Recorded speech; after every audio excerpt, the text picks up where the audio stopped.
Okay. Yeah. Oh.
Good afternoon, ladies and gentlemen.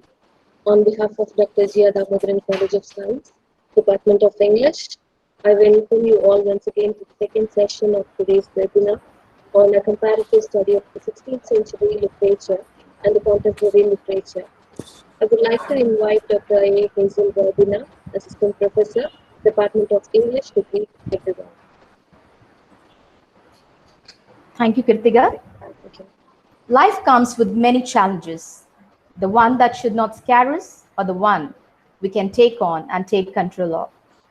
It's a glad welcome I bring to you this afternoon, filled with the desires, hopes, and dreams we all share in this time of pandemic. It's my foremost duty to welcome our correspondent, Dr. D. Batmanabhan, who has been a great guide and philosopher in molding and shaping the department in each and every stretch of its development. I extend my warm welcome to our secretary, Ms. Geeta Batmanabhan, for rendering her support. I also extend my warm welcome to our principal, Dr. T. Shanta, who never hesitates to guide us and motivate us whenever we need our help. It gives me immense pleasure to invite the resource person of this session, Mr. Meenakshi Sundaram, freelance journalist and bilingual writer, for accepting our invitation and is ready to enlighten us with the immense knowledge on the art of writing. I welcome you, sir. Above all, I welcome all the participants from different colleges, faculties, and students from English Department, GRD, for this wonderful session. Thank you.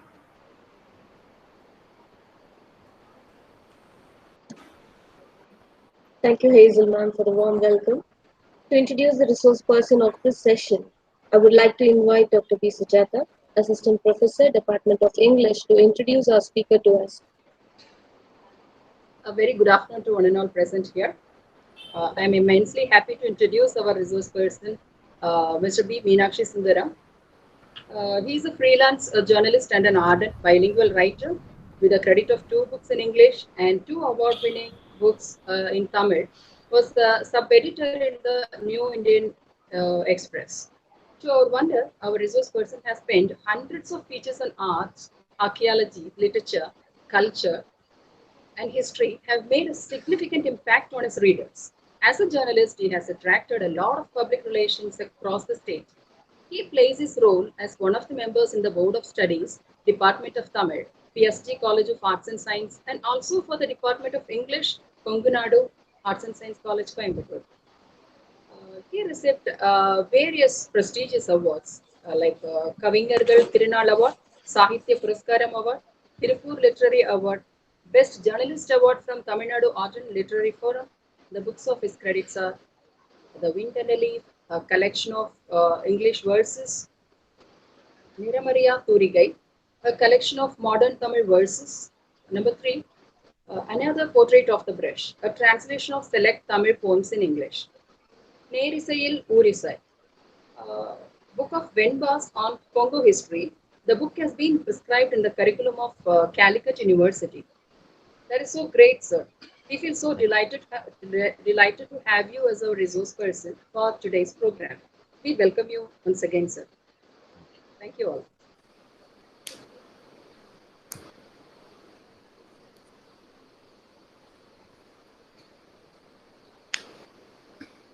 Thank you, Sujata ma'am. Now I request our resource person, Mr. Meenakshi Sundaram sir, to take over this session. Sir, please.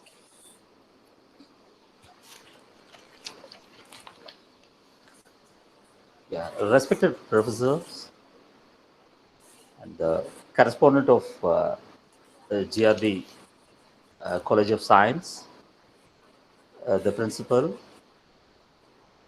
and the teaching and non-teaching staff members, and the students who have a great flat for learning English literature. Good afternoon, everyone. And I once again thank the professor for giving a detailed introduction on me, particularly on my career as a journalist and a writer. When this title was given to me, the title, A Comparative Study of 16th Century Literature and Contemporary Literature, I felt, now I feel that I had the guts to accept, to make my research on a wide topic, which was really difficult. And had I been a professor in a college or a lecturer in a college, I could have found it very easy, or I could have done it effortlessly because I really feel proud about the professors of your college or the professors of any college in the departments of English. They have wonderful opportunity to read the treasures in English literature. But you have invited a journalist, and fortunately, I studied like you. I too studied English literature long back, and I really got the opportunity to learn under legendary professors of the 165-year-old Government Arts College. That is when I did my undergraduation between the years 1992 and 1995. But it was another unfortune that I could count the number of classes I attended in my undergraduation degree. Because in all the 3 years, I was into union activities, election, protest, strike. So it was, I missed a golden opportunity to attend my complete classes in the Government Arts College. Still, I was a lover of literature, and I used to write poetry, short story, and even I used to translate few pieces from English to Tamil and vice versa. And I think that has helped me to strengthen my skills as a writer, as a reader of literature, and as a critic as well. As I was telling you that it was very difficult for me to accept such a wider subject. Particularly, I'm a writer, and well, that's the difference between a writer and the professor. A professor who gets the opportunity to teach a poem or a short story in a classroom, it is a kind of management of time. So the professor should be ready for 1 hour to provide the most valuable things in literature to the students. And a writer, writing is really difficult. To put to the words of Francis Bacon, writing maketh a man perfect. So if a man wants himself or herself himself to be perfect, I feel that he should be a writer. At the time when I came across this quotation by Francis Bacon, and I couldn't understand what it was about. And when I became a writer, and when I wrote hundreds of articles for the past 2 decades, and I felt a kind of perfection growing in me, developing in me.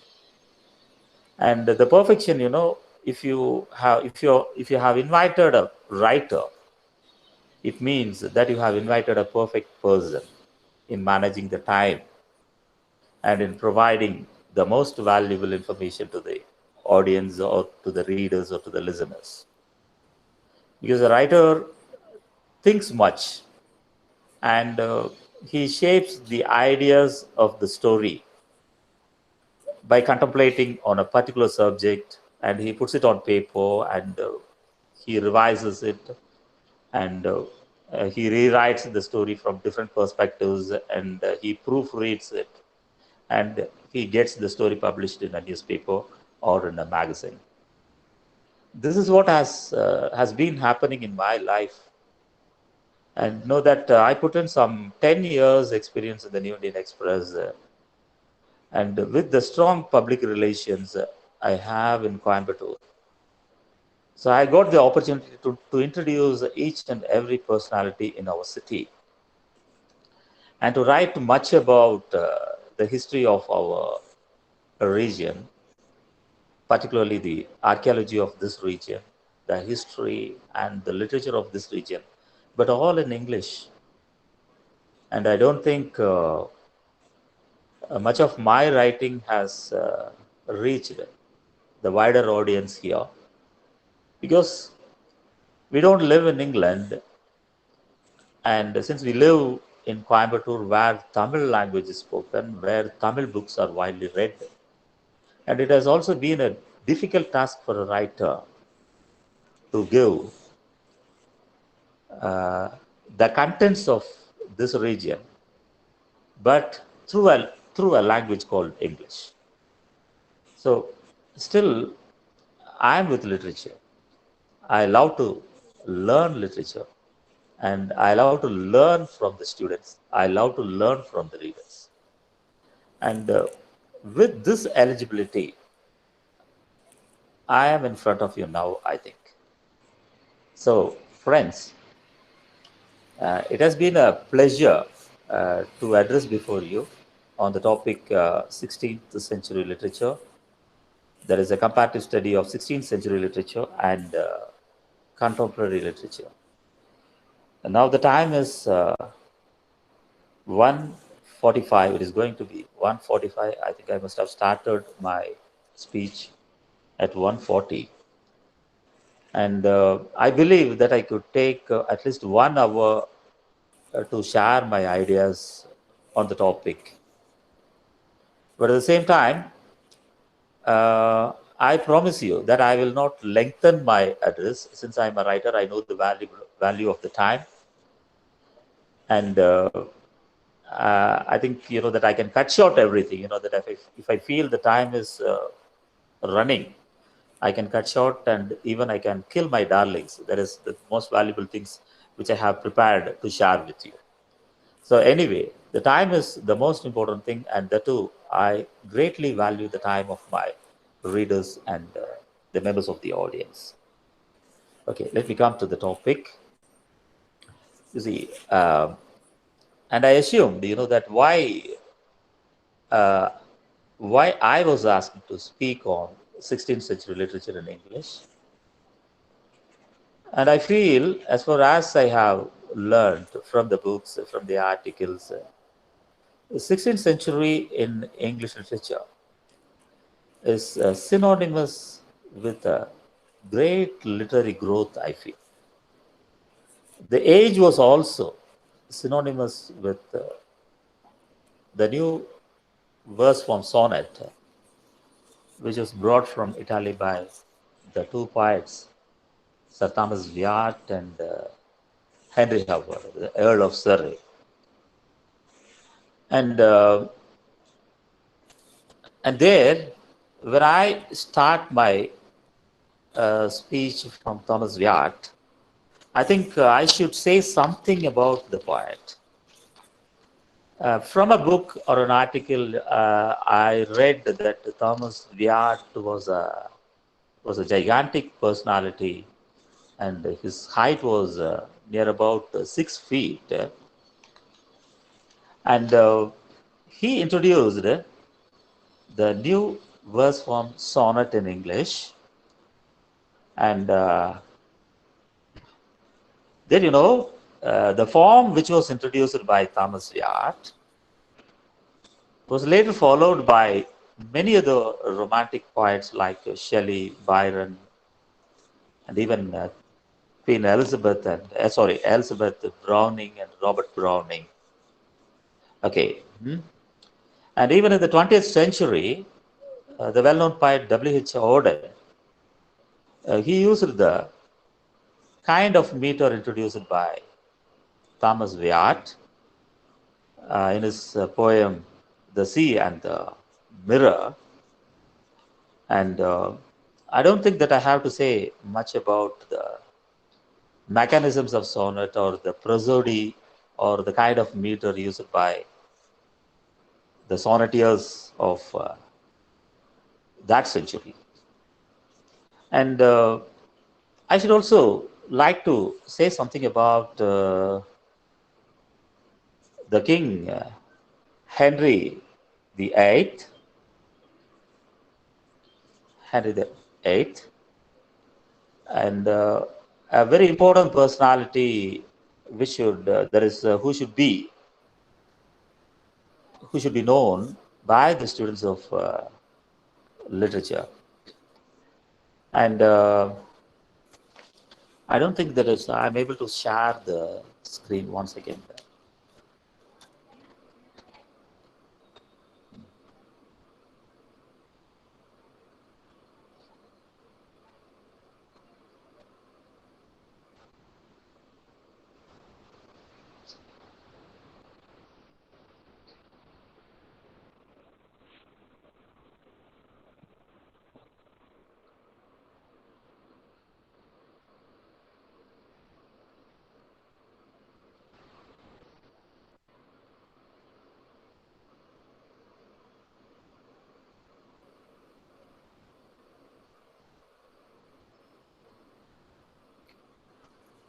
I think now you could see a portrait of Sir Thomas Wyatt. And now I'm coming back to the meeting.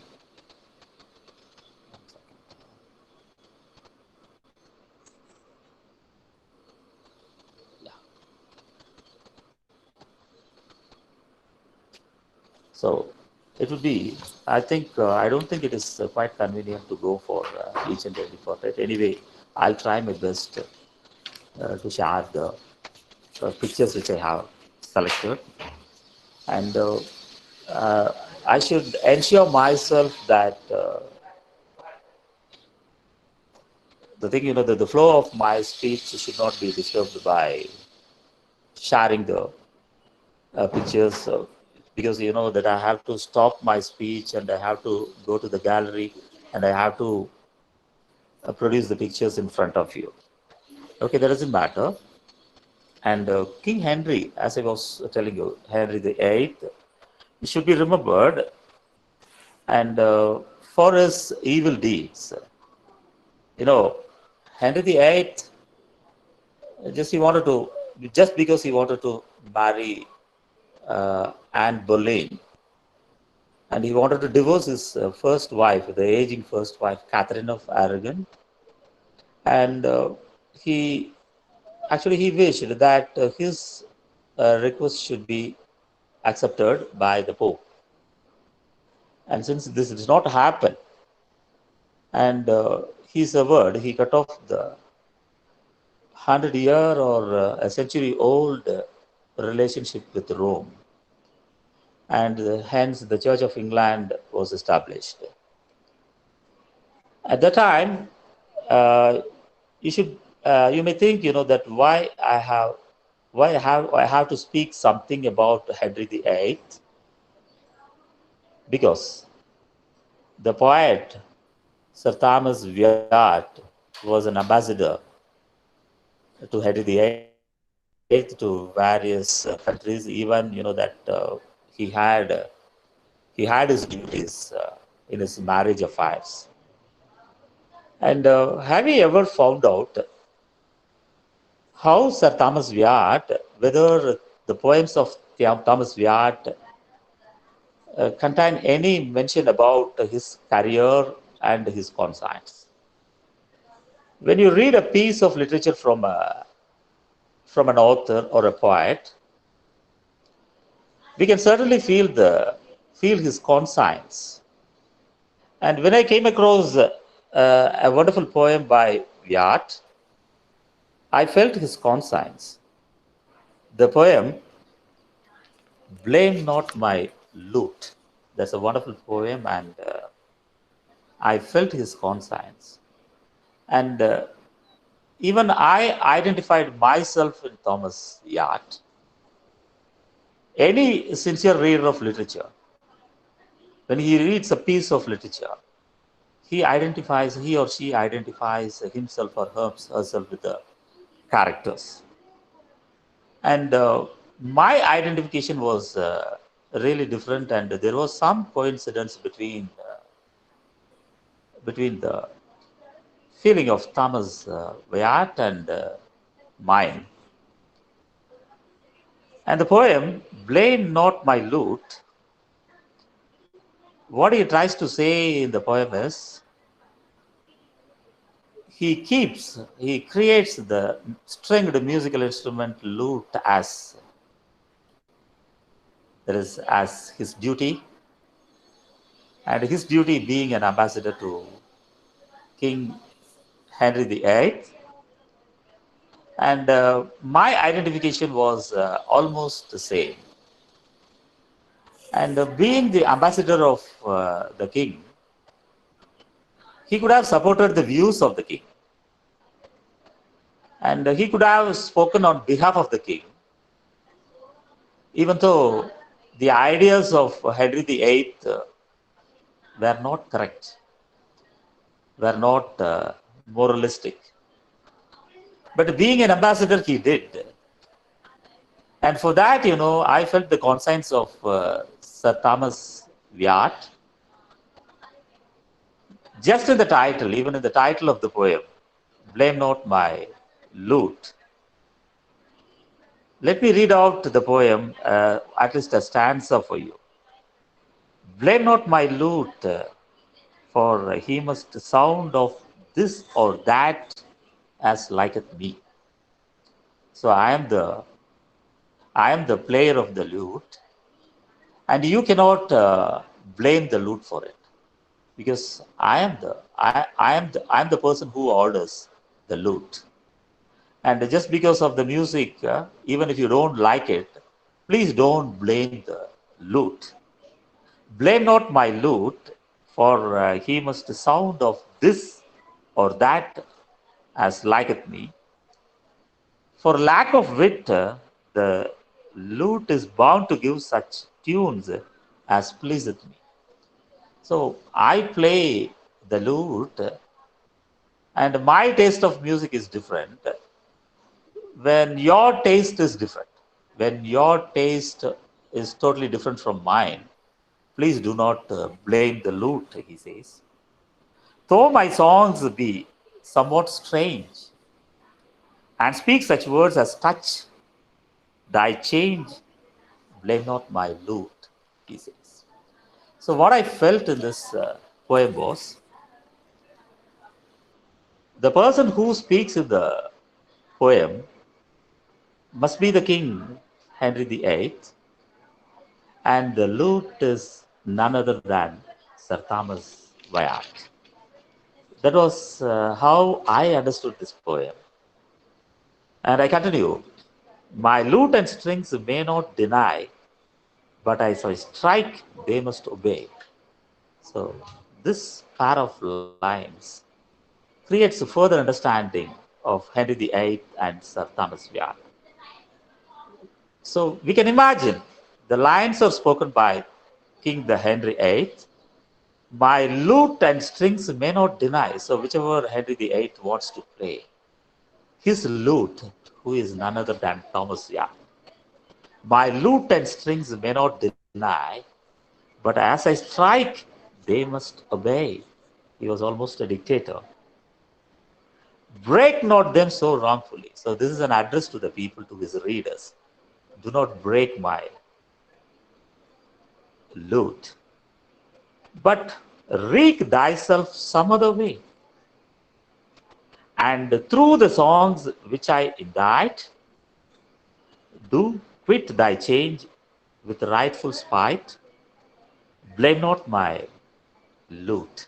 And he ends there. Since I have many other items to be shared, I should run. Let me come to William Shakespeare. The golden age of English literature was the age of William Shakespeare. And professors, you teach the plays written and staged by William Shakespeare, and particularly the historic plays of the Bard of Avon, Antony and Cleopatra, Julius Caesar, Timon of Athens, and Coriolanus. This age, the 16th century was at its peak, and even the wonderful translation of Plutarch's Great Lives appeared in the 16th century. And well, the biographies of Grecians and Romans, the Greeks, great Greeks and Romans, it was written by Plutarch, and who lived, who born, that is on in the year 1535 Common Era, and in 1579 the work was translated by Sir Thomas North as on the title Lives of the Noble Grecians and Romans. The book was the source of William Shakespeare's Roman historical plays and influenced his conception of the tragic hero. The plays, as he cited, Antony and Cleopatra, Julius Caesar, Timon of Athens, and Coriolanus. I may think, had this work not appeared in that age, we would have lost the beautiful plays, beautiful historical plays like Antony and Cleopatra and Julius Caesar. So when I speak the greatness of William Shakespeare, I should say much about his poetic beauty in the sonnets written by him, and particularly on the Dark Lady of the Sun. And it is very difficult to find out, to discover. Even today, the enigma is not solved. It doesn't have an answer who that dark lady is. Many more assumptions were there, and people think that the dark lady should be Mary Fitton, the loyal servant of Queen Elizabeth the first. But it has not been proved, I think. And it, uh, it is very difficult to speak everything, every poetic element of William Shakespeare at a given time. So I have selected one sonnet number 127, where that Shakespeare, being an Englishman, he contradicts with the common belief of the people that only the fair people are really beautiful on earth. And even in Macbeth, there is a very popular line, fair is foul and foul is fair. And Shakespeare writes this sonnet, in the old age black was not counted fair. So the discrimination on a person just because he is dark complexion, it has been there in the world since time immemorial, I think. So Shakespeare writes in the 16th century, in the old age black was not counted fair, or if it were, it bore not beauty's name. But now, as black beauty's successor, hair, and beauty slandered with a bastard shame, for since each lord hath put on nature's power, firing the foul with art's false borrowed face. This is a line I enjoy. And you know that people, particularly women, are so much interested in using cosmetics. And it was a parody by William Shakespeare on the women of his days. And the poetic sense is deeper here. Firing the foul with art's false borrowed face, sweet beauty hath no name, no holy power, but it is profaned, if not lives in disgrace. Therefore, my mistress' eyes are raven black, her eyes so sighted, and they monoseem at such who, not born, no beauty lack, slandering creation with a false esteem. So creation is beautiful. As to put in the words of Keats, beauty is truth and truth is beauty. Slandering the creation with a false esteem, yet so they moan, becomes of their woe that every tongue says beauty should look so. And this is one experience. Shakespeare, he felt, that every creature created by the God or nature is beauty in its own appearance. But using cosmetics, he calls something borrowed, what I say, firing the foul with art's borrowed, false borrowed face. So the face is false. When it's filled with cosmetics, the face is not real. The face is not true. It is not a true face. It is a borrowed face. And another opportunity, being a journalist, I got to revisit William Shakespeare. And well, journalism doesn't have anything to do with literature because the duty of a journalist is to write his journals, to write the journal of the people every day. What happens this evening, it should be published the next morning, or sometimes it should be published the very next minute. So the people who are called journalists, they are all the ones who hurry themselves every day. And it was a suffocating experience, as the professor who introduced me said that I have authored a few books. You know, it was my fortune or unfortune. My first book was in English. And I thought of bringing my collections of poems only in Tamil. At the same time, I was really happy when the book was published by one of the Indian English poets, Mr. Baldev Mirza, who ran an exclusive quarterly for poetry. The quarterly was Skylark. And people across the world, they joined together and they were all together, started Skylark Publications, and my book was published by Skylark. So it is a suffocating experience for a writer to be a journalist. There is always a difference between a writer and a journalist. And that's why reports are called fugitive literatures. It disappears. If you write a report, if you write a report on a theft or a burglary, I'm afraid that it cannot be, this piece of writing cannot be enjoyed like a poem by Spenser or Shakespeare. Still, I got an opportunity, that to revisit Shakespeare when the Tempest was staged in the city. But it was staged, it was a wonderful effort, priceless effort taken by the artists on the stage, the scriptwriters, and the playwright. So the Tempest, it was staged in Coimbatore in Tamil on the title Suravali.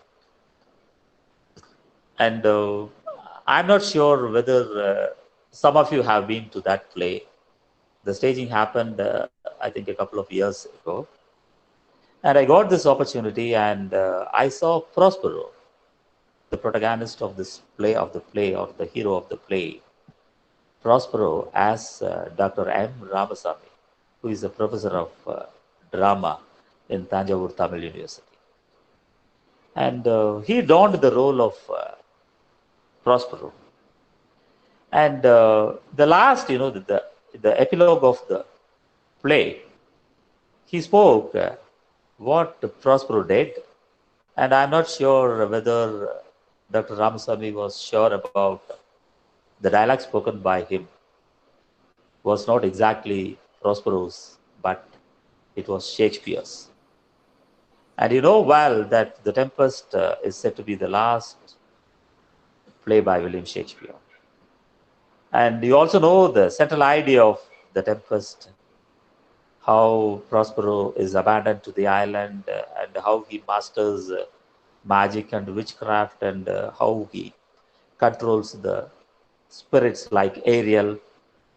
At last, what he speaks at the end of the play.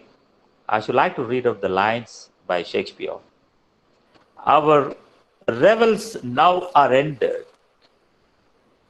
These, our actors, as I foretold you, were all spirits and are melted into air, into thin air.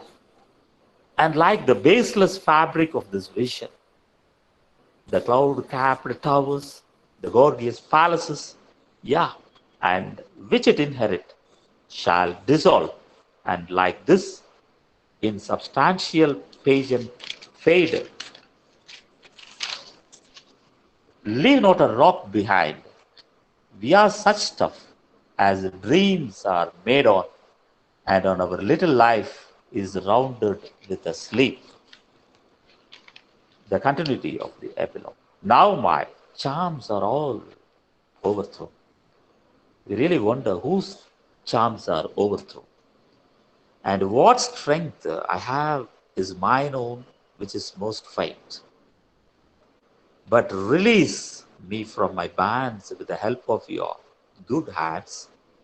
Gentle breath of yours, my sails must fill, or else my project fails. Now I want spirits to enforce, art to enchant, and my ending is despair, unless I be relieved by prayer, which pierces so that it assaults mercy itself and frees all faults, as you from crimes would pardoned be. Let your indulgence set me free. So, the last play, the dialogue of William Shakespeare, he says, that so far he has control over all the spirits. And now he is leaving the island to Milan, to his native town, Milan. And he says that he is releasing everyone. And that release is, I felt that he has released all his readers and all his lovers of drama. He felt. And for the information of the learners, The Tempest is said to be the last play of William Shakespeare. Still, I learned somewhere, even after The Tempest, Shakespeare wrote two other plays, collaborating himself with another playwright, John Fletcher, The Noble Kinsman, and Henry VIII in 1630. And in one of the dialogues in The Tempest, Shakespeare points out that the globe shall dissolve. The Globe Theatre, to which he was one of the shareholders, and he says the globe is dissolved. But in history, when you come to know when the Globe Theatre was destroyed, it was after a firing of a cannon, and there is a spark accidentally fell on the roof of the theatre. The theatre was burnt and it came to ground. When I speak about William Shakespeare, I should not leave another master of the 16th century, Christopher Marlowe. Sometimes, Christopher Marlowe, he had an untimely death. He met his doom very early in his life. I have read somewhere that had Christopher Marlowe not died, Shakespeare would not have scaled the heights of fame. Anyway, the unforgettable play by Christopher Marlowe is The Tragic Fall of Dr. Faustus. And a professor's way of understanding a piece of literature is entirely different from a writer or a poet. A professor can be thorough with everything, but a writer, that he cannot travel that wide. He stops himself at a particular area, on a particular point, and he keeps enjoying the beauty of literature. That is the taste of a writer. And last week I had an opportunity to speak on the Iliad by Homer, and my talk was in Tamil. And that too, that just when I wanted to say the impact produced by classics like the Iliad and the Odyssey on the pieces of English literature, I cited this dialogue of Dr. Faustus. And the theme, the central idea of Dr. Faustus, that he became the master of everything.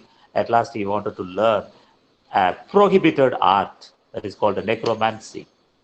that is keeping communication with the devils, which was banned.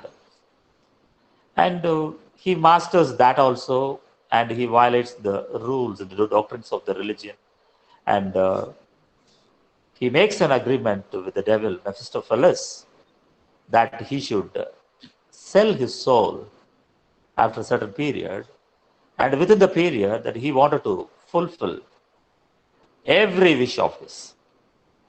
And now the time comes that Dr. Faustus should leave the world. And his last wish, as everyone wishes in one's lifetime. Okay. Dr. Faustus, now the devil comes and the devil is ready to take his soul. His period is over. And within the period, he enjoyed everything.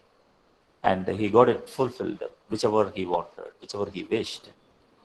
And the last wish of Dr. Faustus was that he should kiss Helen of Troy or Helen of Sparta. She was Helen of Sparta. Later she became Helen of Troy. And this wish was also granted to him. And now Helen is seen in front of Dr. Faustus. And now let me stop for a while, and I would like to show a picture of Dr. Faustus and Helen. Kindly wait for a second.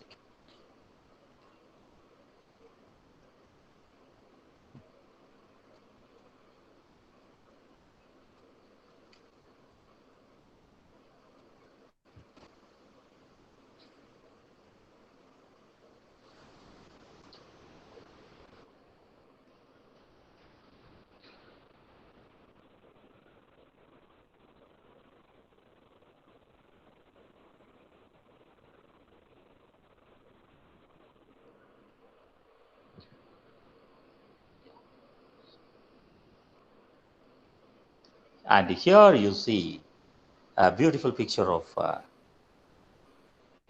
Dr. Faustus and Helen. And you could have imagined how beautiful should be the most beautiful lady of the world. Okay, this is Helen.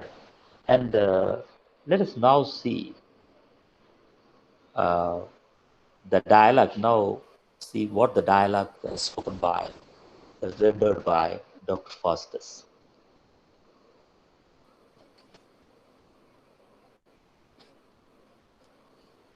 And I'm here now. So you could have enjoyed the black and white portrait of the most beautiful woman of the world, Helen, with Dr. Faustus. When Faustus saw Helen, what he said was, the first thing he said, the war between the Trojans and the Greeks, it happened for 10 years, and Troy was burnt through the idea of Ulysses and by the warrior Achilles. So Marlowe must have thought, that is, he was a playwright as well as a poet. He should have thought, for the first time when Dr. Faustus sees the most beautiful woman in the world, he should have thought the first line which he writes in the dialogue should be captivating, should be the best in the world in order to describe, while describing the Helen of Troy. The first line was, he just looks at Helen and says, was this face that launched 1,000 ships? Was this face that launched 1,000 ships and burnt the topless towers of Ilium? Sweet Helen, make me immortal with a kiss. He knows that he is going to die. And he begs Helen, and he describes just a kiss from Helen would make him immortal. He believes so. Sweet Helen, make me immortal with a kiss. And now Faustus kisses Helen. And what happens at the kiss? Helen's lips sucks forth his soul. It takes the lips, Dr. Faustus' soul is taken by the lips of Helen.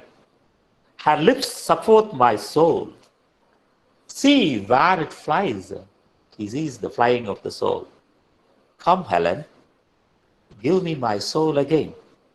Oh, thou art fairer than the evening air, clad in the beauty of 1,000 stars. She is clad in the beauty of 1,000 stars. Let me come to another important personality of the age, Edmund Spenser. Spenser, he belonged to the family, a sheep rearing family, the family which earned the fortunes by raising sheep in England. And even when he entered the Cambridge University, he was a poor boy and he was a sizer who had to do the mean jobs due to the financial difficulty.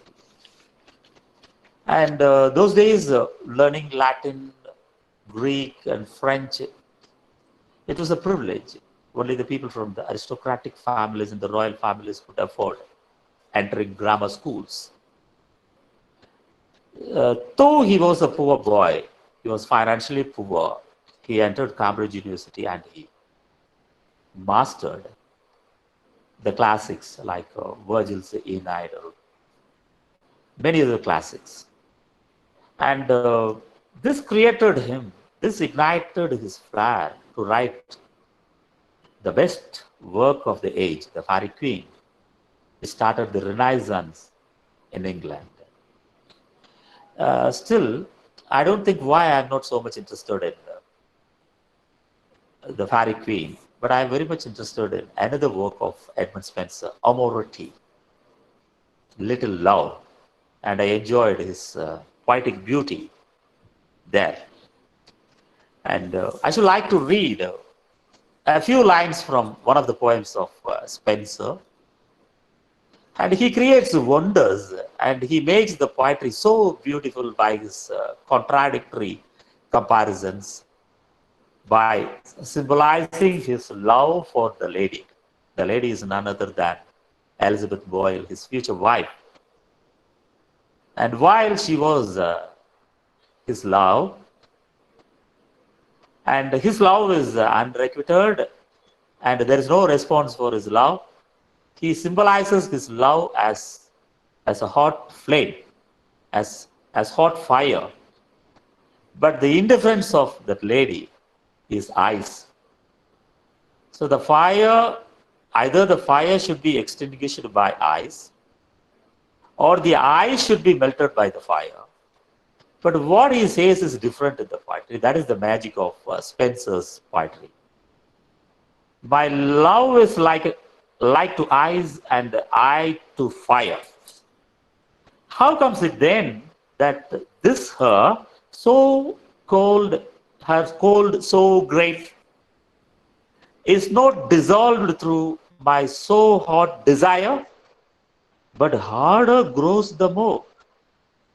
Her entreat, or how comes it that my exceeding heat is not allayed by her heart frozen cold, but that I burn much more in boiling sweat and feel my flames augmented manifold?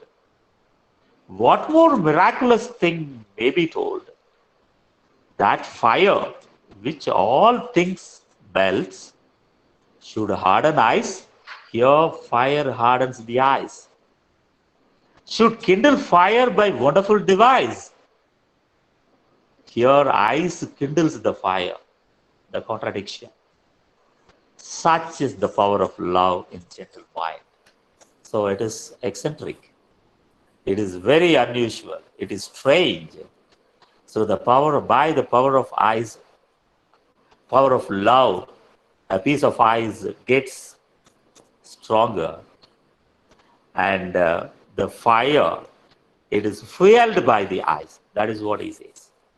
So the last two lines in the sonnet, Amority. Such is the power of love in gentle mind that it can alter all course of kind. Love can alter all course of kind.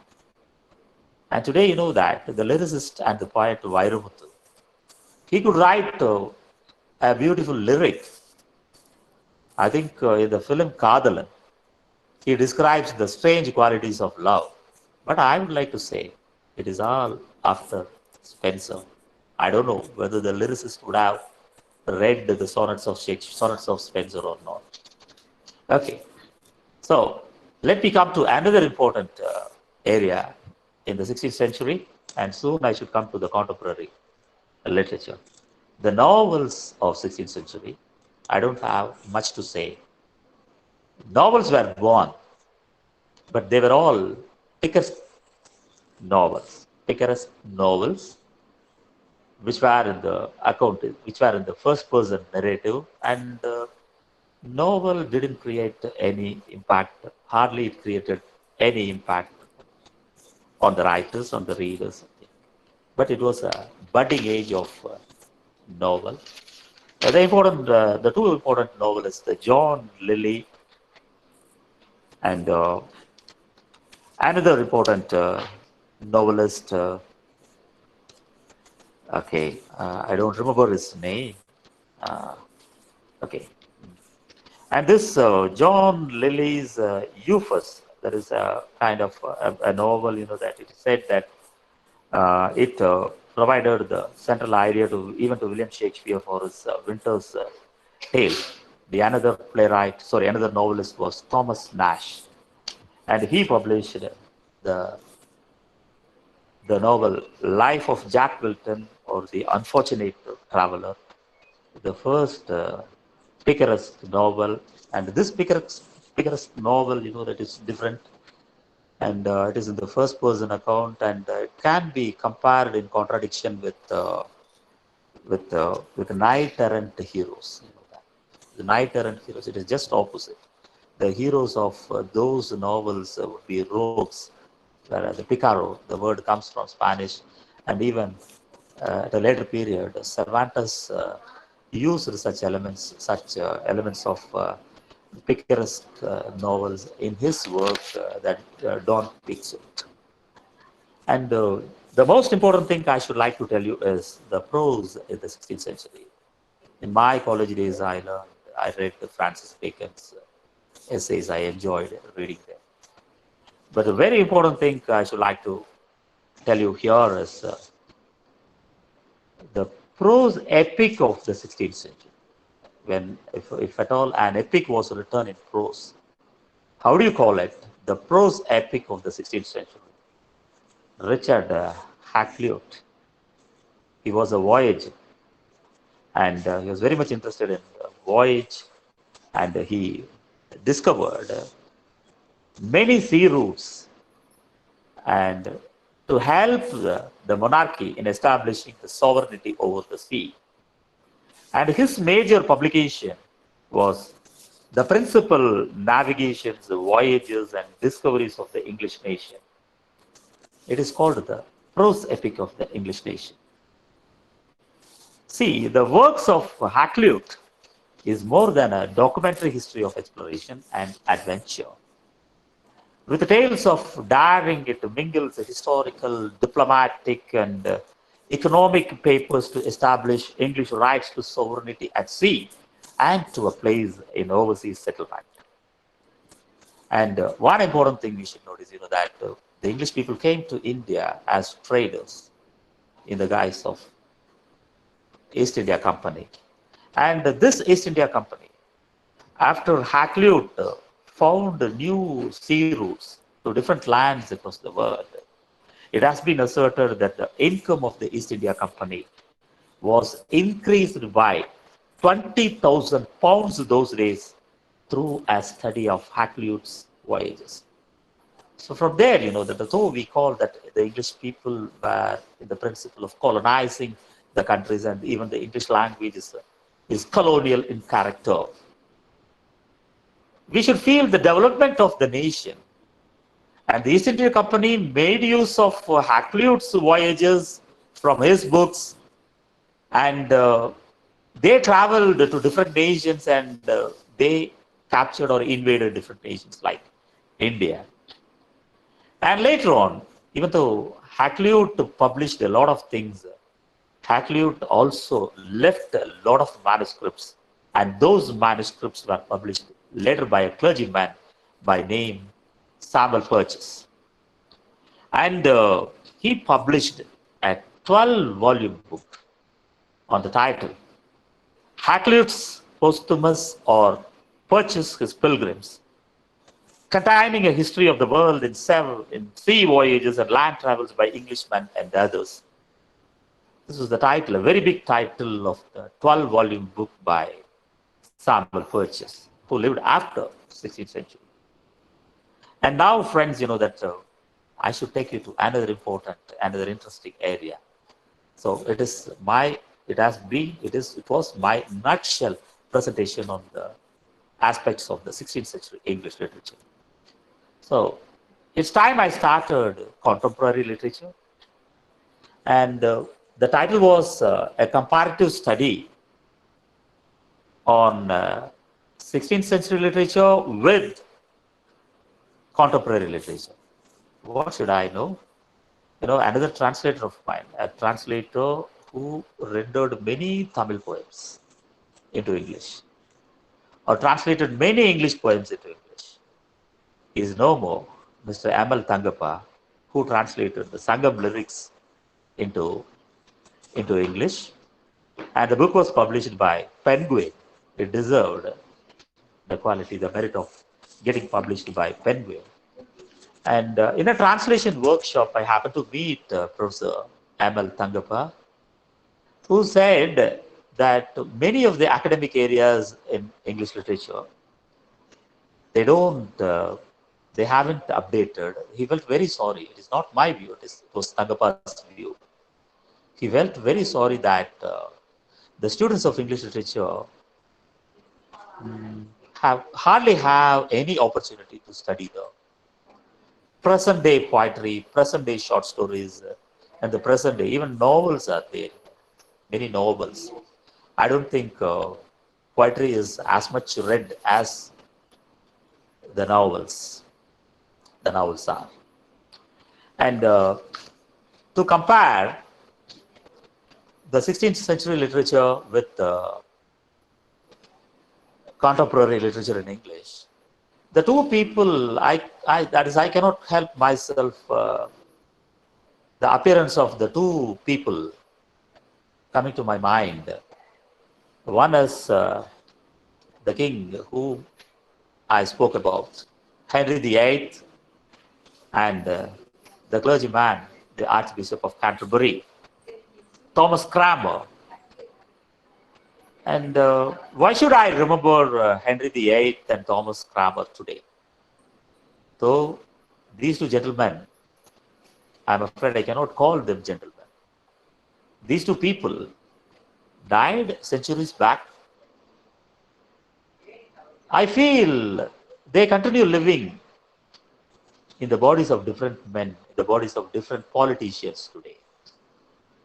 What did Henry VIII do after establishing the Church of England? The medieval monasteries, the monasteries built during the medieval age, were all destroyed. And the nuns and other clergymen who had treasured the manuscripts, the medieval manuscripts, or the manuscripts on Christianity and valuable documents of the religion, of the Catholic religion, I mean the Roman Catholic religion, they were all destroyed by Henry VIII. And the monasteries were demolished, and that attack was spearheaded by Thomas Cranmer. So, for the priests, particularly for the nuns, the Catholic nuns, they had to escape to different nations to establish their convents. So I remember Thomas Cranmer and Henry VIII now. And I wrote a detailed article, but it was in Tamil, on how the manuscript of Julian of Norwich, who lived in the medieval age, who interpreted the Bible in English, which was a crime during those days, even in the Catholic religion, how she secretly wrote her revelations, and how her manuscript escaped from the Roman Catholics as well as the Protestants, and how it traveled for centuries, for near about 508 or 10 years after it was published in the beginning of the 20th century. I wrote a detailed article. And the article, I wrote it in Tamil, which later on I can share that article to you, to the professors as well as the students. And I felt very sad, that when I wanted to take note of Julian of Norwich, even in English social history by James Trevelyan, or an outline history of English literature by Hudson, even in the index, that I never came across the name Julian of Norwich. And I felt, that why the academic area has left Julian of Norwich. And I pointed out even this feeling of mine in my writing on Julian of Norwich, Revelations of Divine Love, in an article which I penned in Tamil. And friends, when we compare, that I am speaking to you through Google, I'm afraid I cannot meet you in person, nor can you meet me due to the outbreak of the pandemic. So I can draw a line between the 16th century England and the 21st century India, or the 21st century England. We too live in a time after the outbreak of another kind of plague called COVID or Corona. And I should like to tell you how England was when Shakespeare was born. Shakespeare lived his entire life in the shadow of bubonic plague. On April 26th, 1564, in the parish register of the Holy Trinity Church at Stratford-upon-Avon, the vicar of the church, John Bretchgirdle, recorded the baptism of William Shakespeare. He wrote in Latin, Guilelmus Filius Joannes Shakespeare. A few months after the baptism of William Shakespeare, in the same register, he documented the first death of one man at Stratford-upon-Avon. His name was Oliver.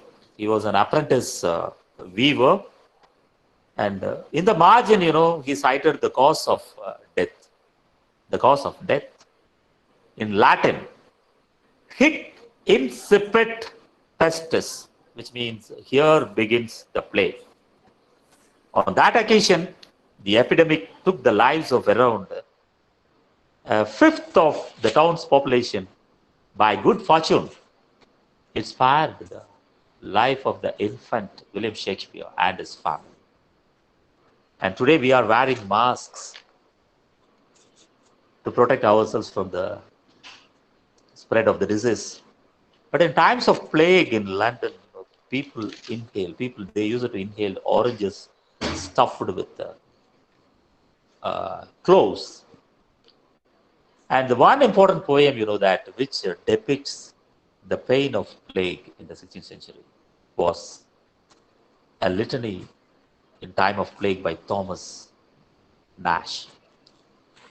I read out the full poem. Adieu, farewell, earth's bliss, this world uncertain is. Food or life's lustful joys, fond or life's lustful joys. Death proves them all but toys. None from his darts can fly. I am sick. I must die. Lord, have mercy on us. This is the refrain. Rich man, trust not in wealth. Gold cannot buy your health. The physic himself must fade. Now, even today, the doctors are dying. All things to end are made. All things to end are made. The plague full swift goes by. I am sick. I must die. Lord, have mercy on us. Beauty is but a flower, which wrinkles will devour. Brightness falls from the air. Queens have died young and fair. Dust hath closed Helen's eyes. I am sick. I must die. Lord, have mercy on us. Strength stoops unto the grave. Worms feed on Hector brave. Even the brave hero, he died. He imagines Thomas Nash. Swords may not fight with fate. That is the most beautiful line which I enjoy. So you may be a brave man, but you cannot fight with the fate. Swords may not fight with fate. Earth still holds open her gate. Come, come, the bells do cry. I am sick, I must die. Lord, have mercy on us. Wit with his waterness tasted death's bitterness. Hell's executioner hath no ears for to hear. What vain art can reply? I am sick, I must die. Lord, have mercy on us. Haste, therefore, each degree to welcome destiny. Heaven is our heritage, earth but a player's stage. Doesn't it sound William Shakespeare's life is a stage? Haste, therefore, each degree to welcome destiny. Heaven is our heritage, earth but a player's stage. Mount we unto the sky. I am sick, I must die. Lord, have mercy on us. And friends, I am at the point of finishing my lecture. As I promised, I will finish in 5 more minutes by giving you a valuable piece of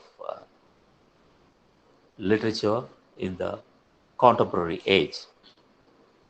And 1 second, if you could hold on, I can share a picture of an important person and I can invite for an interaction with you.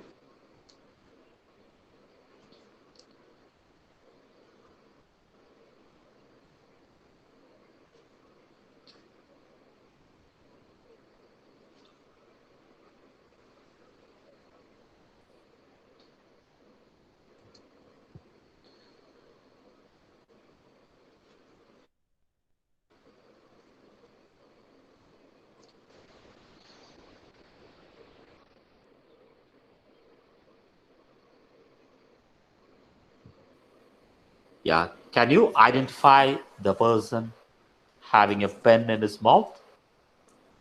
Can you? One of you can interact with me. Hello. Yes.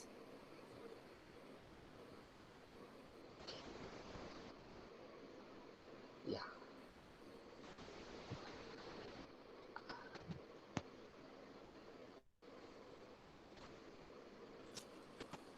I am back. You could have seen a personality on the picture. He is Simon Armitage, the present day Poet Laureate of England. And even he penned a beautiful poem on the outbreak of this corona. And he remembers how the town, how the village, Eam, the spelling is E-Y-A-M,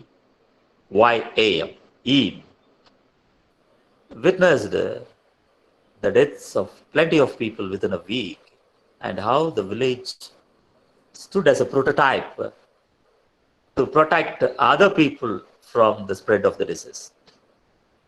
And the village which is in Derbyshire, England, it witnessed the death of plenty of people when a tailor opened a bale of cotton, and inside the bale, there was a cloth, a wet cloth, and he saw fleas there, and the fleas carried the plague from London to Derbyshire and to the village Inn. And it spread to a number of people, and within a week, hundreds of people died in the plague in the 17th century. And the contemporary poet, the present day poet Simon Armitage, he is pained about that, and he remembers the 17th century Derbyshire and writes, "And I couldn't escape the walking dream of infected fleas. In the warp and weft of soggy cloth by the tailor's hearth." He took the soggy cloth and he attempted to dry above the hearth. "In you, old aim, then couldn't unsee the boundary stone that cockeyed dies with its 6 dark holes." There was a boundary stone at the time of plague. There was a boundary stone at the village. It had some 6 holes, and people used to put the coins through the holes in order to purchase the provisions. And those days, the people used to soak the coins in the vinegar wine, and they put it through the holes. Okay. Thimbles brimming with vinegar wine, purging the plagued coins, which brought to mind the sorry story of Emot and Sidal and Roland Torrey. Simon Armitage, the poet laureate, the present day poet laureate, speaks about the lovers, the 2 lovers. And the boy or a girl, one of the 2, belonged to the village Inn, and the other, the person is away, far away, out of the village. And being lovers, they couldn't meet because of the outbreak of plague. The coronavirus has hit the world of lovers too, as how the plague hit the world of the lovers. Okay. A girl from Inn and a boy outside the village who talked to her from a distance until she stopped coming. So at last she stopped coming to meet her lover. So he used to stand at the border of the village when there was an outbreak of plague. And Simon Armitage writes further the sorry story of Emot Sidal and Roland Torrey, star-crossed lovers on either side of quarantine line, whose wordless courtship spanned the river till she came no longer, but slept again. Now, Simon Armitage sleeps, but slept again, and dreamt the time of the exiled Yaksha. He remembers, he jumps, he has a sudden jump from the 17th century England to India, where he gives a reference on poet Kalidasa's Meghaduta. The poet goes to sleep again, Armington, but slept again and dreamt this time of the exiled Yaksha, sending word to his last wife. His wife is lost, a Yaksha. His wife is lost. He sends a word to his wife on a passing cloud.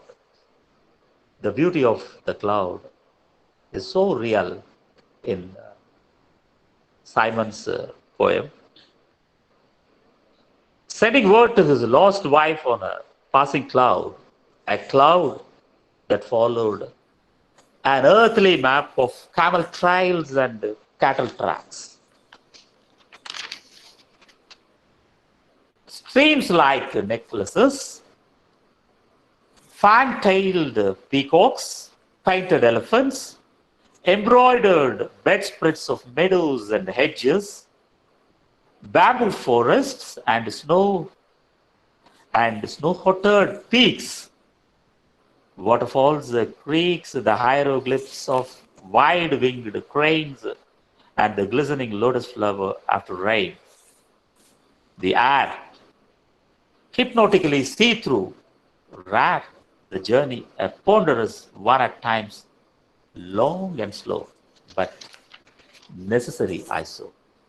And friends, if you could give me just 1 minute, I can read another poem by the Chinese nurse Wei Shu, Wei Xuan, who volunteered at the time when the world witnessed the corona outbreak and in China's Wuhan.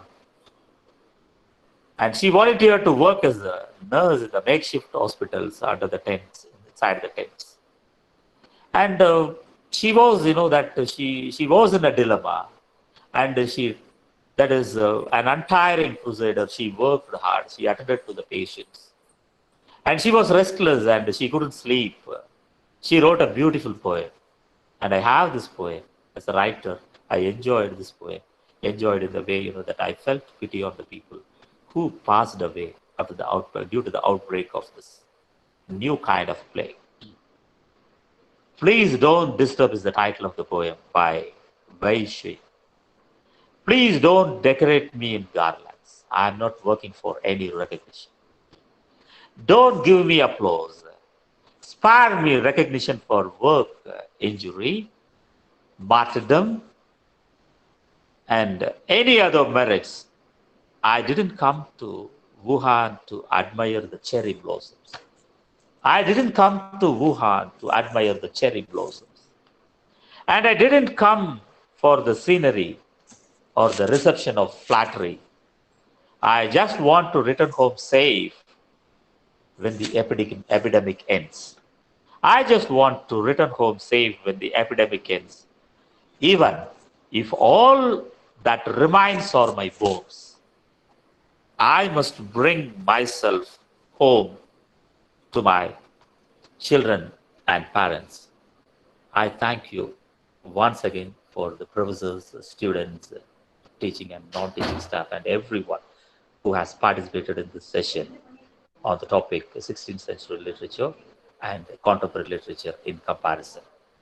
Thank you very much. Thank you once again.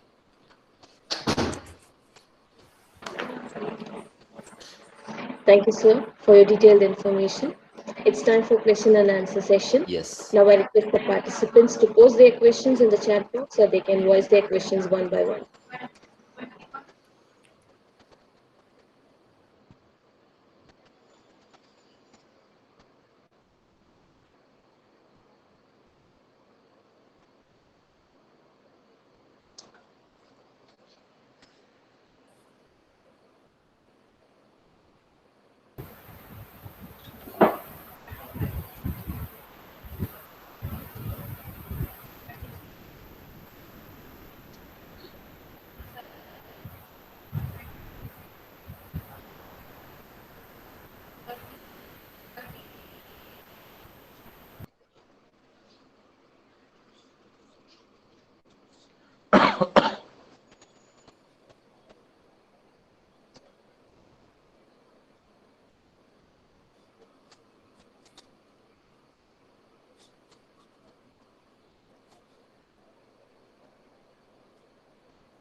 Participants, you can post your questions in the chat box, so you can voice your questions one by one.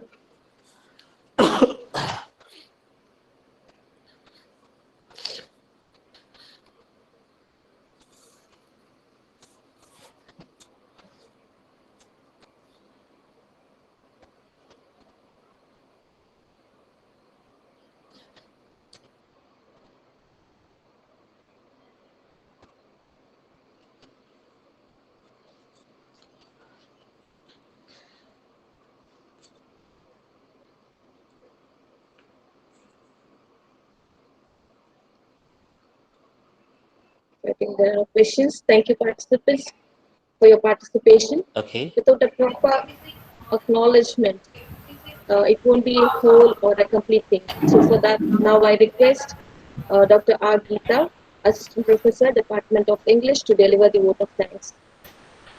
Good evening to everyone.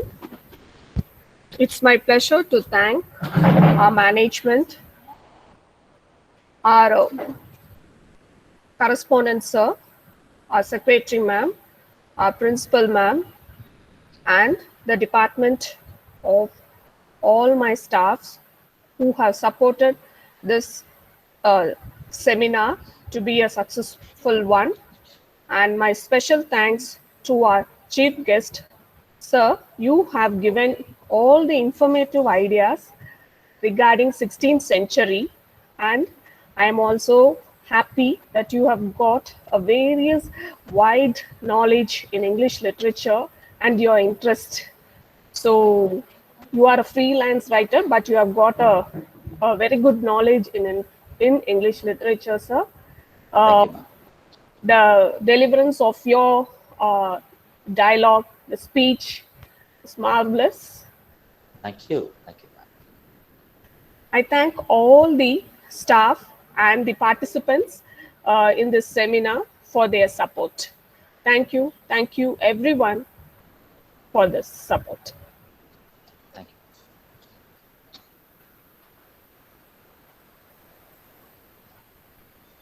That was another delightful session indeed.